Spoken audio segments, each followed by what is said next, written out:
Third Eye Initiative. Book 1 of the Sydarin Chronicles.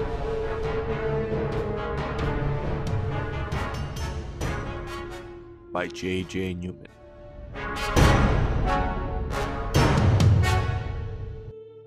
Copyright 2012 J.J. Newman, all rights reserved. Cover by Lindsay Newman. Acknowledgements. My wife, Lindsay, whose countless contributions made this book possible. Tsaeris was her baby. I just gave him a place to live. Goran Zovkic, whose help with cover design and as my personal sounding board has helped me shape this book during many nights of beer-fueled brainstorming. Patrick Scott, for his fair and concise critiques during the editing process. Your blunt and honest opinions help make this a far better book. Trevor Martin and Dave McKay, for their constant support and never-ending push to keep me writing, and for listening to me talk for hours on end about my book. And my family and friends, too numerous to name, who have read and supported my work since I typed the very first page.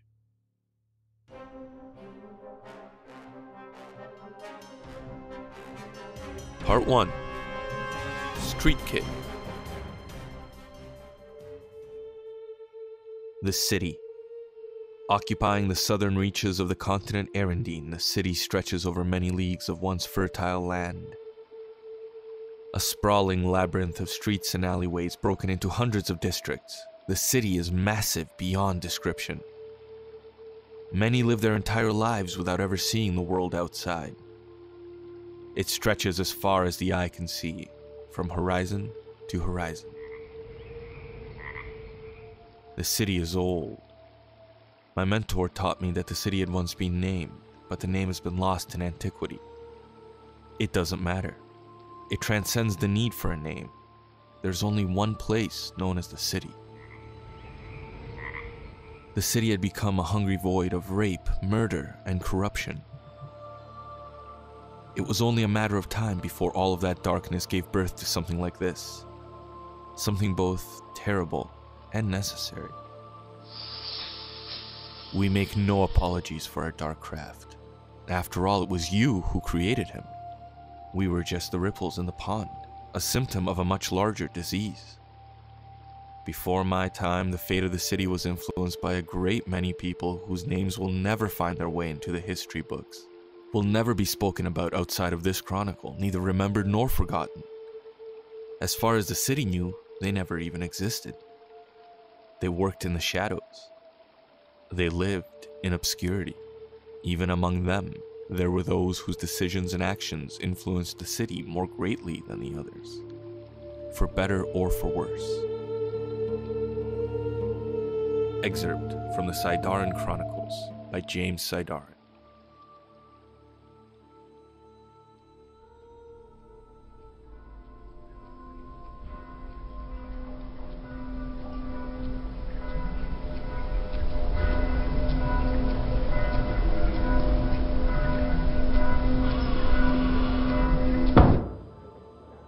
The inn smelled of stale beer and tobacco smoke. Old wooden tables and creaky chairs were arranged haphazardly around the common room. There were several small piles of hay at different spots on the filthy floor, likely to cover up an even greater filth. A bar dominated the west end of the inn, lined with men drinking and chatting among themselves and the innkeeper. The wooden walls of the inn were chipped and stained, poorly kept, and almost never cleaned. The inn offered several rooms in the rear of the single-story structure, as well as a stable, but they were as poorly kept as the common room. It was a typical inn for the Darson district. The men drinking in the common room matched their surroundings so perfectly that one could almost believe they were observing a staged performance about dive-ins and the men who drank there. The men smoked, drank cheap ale, and looked angry. Most had dirty beards and clothing that had seen much better days. One man at the bar wore a hood and had a neatly trimmed black beard.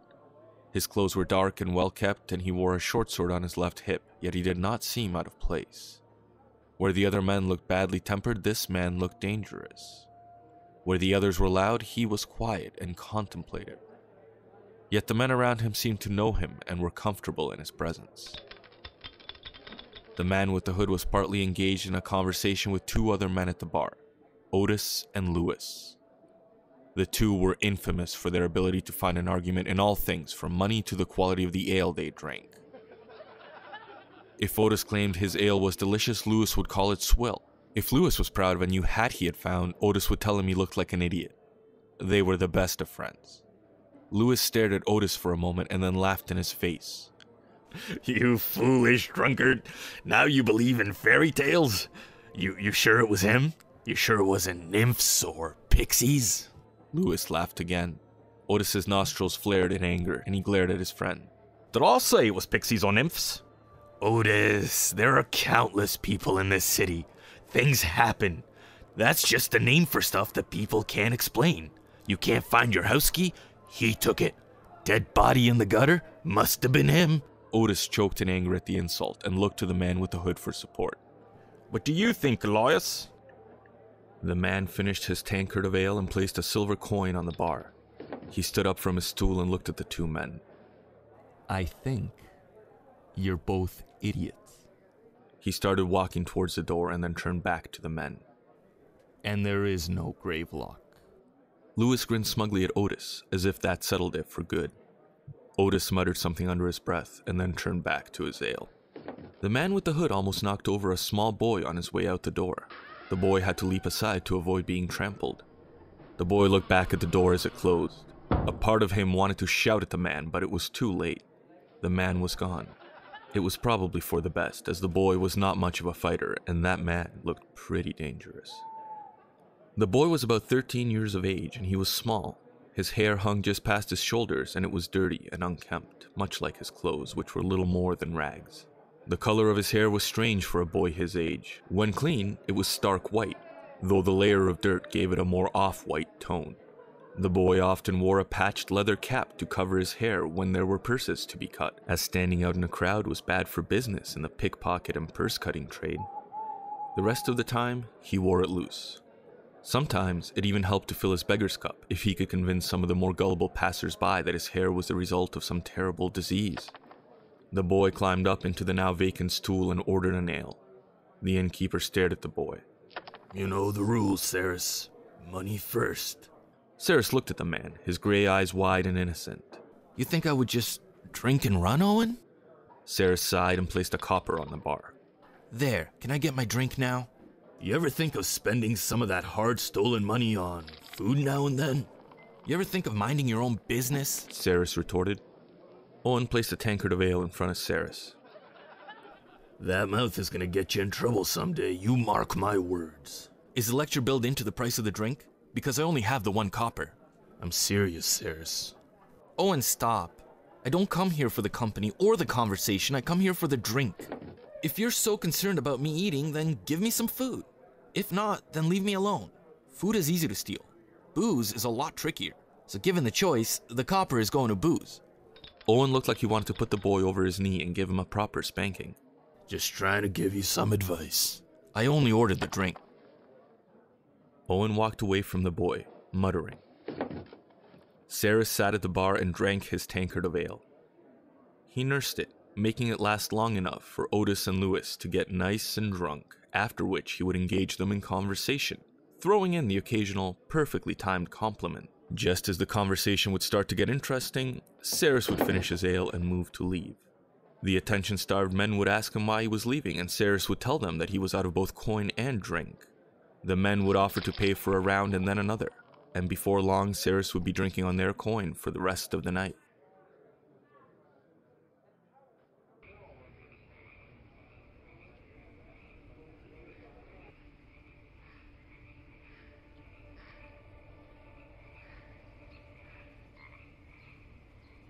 It was almost midnight when the half-drunken boy stumbled out into the street. He steadied himself on the doorframe of the inn and let his eyes adjust to the darkness. It took a moment for the smell to reach him, but when it did, Tsaeris gagged and covered his nose with his sleeve. A horse had died while tied to a hitching post outside of the inn, and its owner had just left it there. Typical, Tsaeris thought to himself. Waist-high lantern poles adorned the street at regular intervals. casting their yellow-orange light on the corroded cobblestone road and the dark brick and wood of the surrounding buildings. There were still a few people walking the streets, and Tsaeris kept his eyes and ears on high alert. He knew the type of people who wandered the city at this time of night. Some of the people were like him, but most were worse.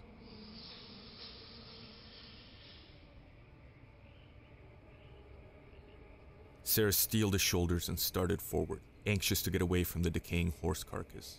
He tried his best to stay in the small safety offered by the light of the lanterns, but the spaces between them were dominated by the shadows cast by the buildings lining the street.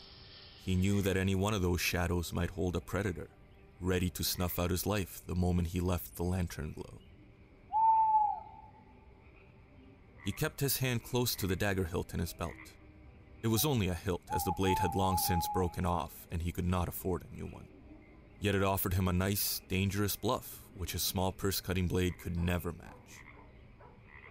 Predators usually went for the easiest prey available, and sometimes looking slightly more dangerous than the most immediate people around you was the difference between life and death. He stood in one of the circles of light and stopped suddenly, a feeling in the pit of his stomach crying out in warning. Whether it was caused by a sound picked up by his subconscious, or an instinct honed by years of living on the streets, he didn't know. Whatever it was, it had saved his life more than once. He stood in the circle of light for a few long moments when he caught the movement out of the corner of his eye. Another street kid, around his age, entered the pool of light beside him. The two boys stared at each other and then turned their gazes to the shadows between them and the next circle of lantern light. The shadows between lanterns seemed a mile wide, though Tsaeris knew it was no more than 15 paces.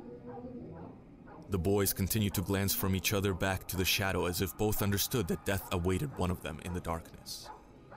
At least, that's what Tsaeris felt, and he could only assume from the boy's demeanor that he felt the same. The boy looked at Tsaeris one last time. Tsaeris nodded to the boy to give him the impression that they would run in at the same time, a tactic that some street kids use to confuse and outmaneuver a threat. The boy nodded back and then counted down with 3 fingers. When the countdown finished, Tsaeris took one quick step forward, then stopped to wait as the other boy bolted into the shadows. After a few moments, Tsaeris heard a loud smacking sound and the boy cry out. The predators had found their prey. That was his cue. And Tsaeris ran with all his heart into the shadows, hoping that the predators were nice and distracted.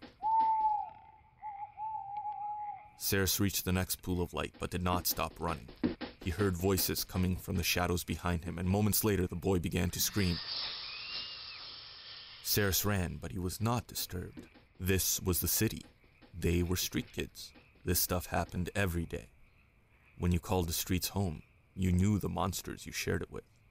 Evading the monsters was a victory, and Tsaeris felt good about himself.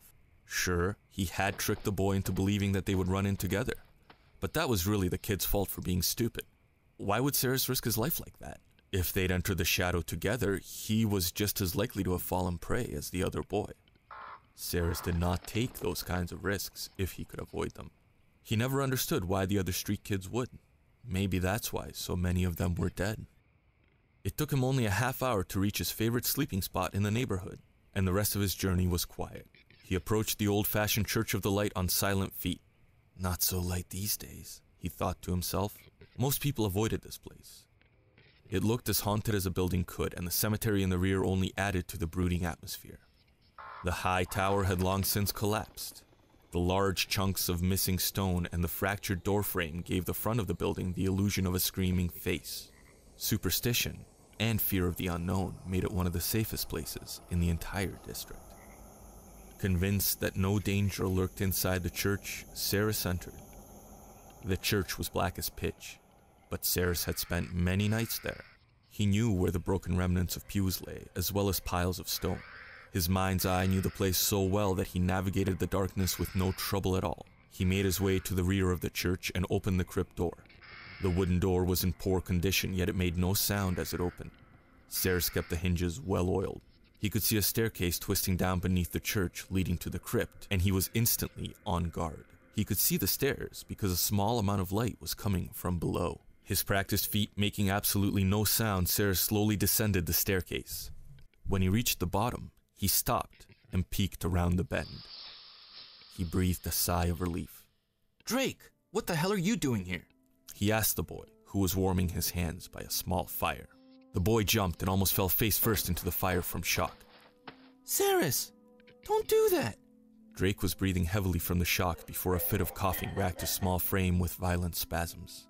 Tsaeris chuckled. He suddenly realized with some regret that he was no longer drunk. His adrenaline in the street had burned off the effects of the ale. He sat beside Drake and looked inquiringly at the older boy. Drake nodded and pulled a flask from under his torn tunic. He tossed it to Tsaeris, who took a long pull. Like Tsaeris, Drake looked like the typical street kid. His finger-length brown hair was filthy and uneven. Drake boasted that he cut his own hair. Tsaeris believed him. Tsaeris noticed that Drake was looking very pale and thinner than usual. Drake, when was the last time you ate? Tsaeris asked. He wasn't concerned, really, just curious. I don't know. A few days? Tsaeris nodded. That explained the gaunt look.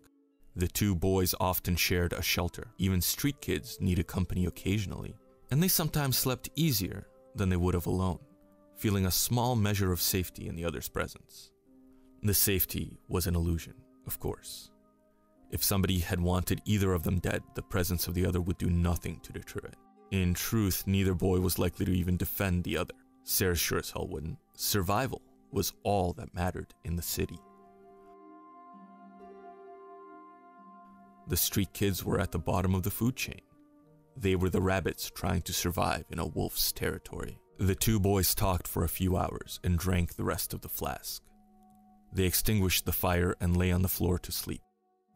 You gonna be here again tomorrow night, Tsaeris? Drake's voice asked from the darkness. Tsaeris grunted a yes. He could hear the relief in the other's voice. Me too. Tsaeris grunted again, finding Drake's question to be a tad on the pathetic side. He made a mental note not to return tomorrow night. He didn't want Drake to start depending on him. Morning came and Tsaeris lit the small fire again, as the crypt was still pitch black. Tsaeris sat for a few moments and his stomach began to growl. It was time to go find something to eat. He asked Drake if he wanted to come, but the boy continued to sleep. Tsaeris walked over and gave him a soft kick. Drake did not respond. Frowning, Tsaeris rolled the boy from his side onto his back. Drake stared up at the ceiling, his eyes cold and dead. Tsaeris sighed and closed Drake's eyes with his fingers. He put out the fire and glanced one last time at his occasional shelter companion. Tsaeris left the church almost immediately, knowing that he would have to return that night to dispose of Drake's body. He didn't want it contaminating his favorite sleeping hole, but disposing of it in daylight might attract some unwanted attention. He pushed thoughts of Drake from his mind and turned his attention to the many people walking the streets. It was time to eat, and one of these folks were about to pay for his breakfast.